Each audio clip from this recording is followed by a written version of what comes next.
y a des amitiés qui ne s'expliquent pas. Celle qu'entretiennent Didier Barbelivien et Nicolas Sarkozy en fait partie. Depuis de longues années, les liens entre le chanteur, qui fête ses 69 ans ce vendredi 10 mars, et l'ancien président de la République ne font que se renforcer. À tel point qu'ils formeraient presque avec leurs enfants et leurs femmes une immense famille.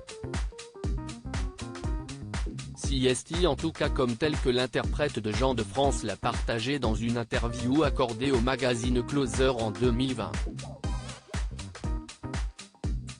À l'époque, Didier Barbelivien évoquait sa vie de papa de jumelles et les liens que ces dernières continuent d'avoir avec Julia, la fille de Carla Bruni et Nicolas Sarkozy. Elles ne se quittent pas.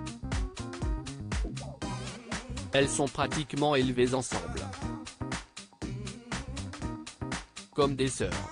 Elles ont 9 mois de différence. On part souvent ensemble en vacances, indiquait-il. Si elles se voient si régulièrement, CST pour la simple et bonne raison que les papas sont comme les deux doigts de la main. Une amitié de longue date. Si en politique, les véritables amitiés ont du mal à exister, Nicolas Sarkozy peut se vanter d'avoir conservé la sienne avec Didier Barbelivien. Le chanteur a toujours été là pour lui, dans les bons comme dans les mauvais moments. Un soutien réciproque sur lequel il acceptait d'en dire plus à l'époque. J'ai été là dans les moments où il fallait une voix extérieure à l'entourage d'un président. Je dois reconnaître, modestement, que la réciproque est vraie. Il a toujours été là pour me remettre dans les rails. Des preuves, ils en ont. Dernièrement, Nicolas Sarkozy a affronté une douloureuse épreuve, la perte de son père Paul à 94 ans, 5 ans après la disparition de sa maman Dadou, comme elle se faisait surnommer, en décembre 2017.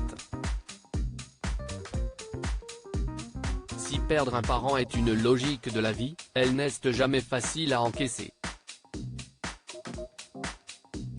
Là encore, pour les obsèques célébrées ce 9 mars, Didier Barbelivien était présent avec Laure, mère de Lola et Louise, pour soutenir l'ancien président et son épouse Carla, affectée par la perte de son beau-père. Une épaule indispensable sans laquelle le politique perdrait sûrement ses repères. Et vice-versa.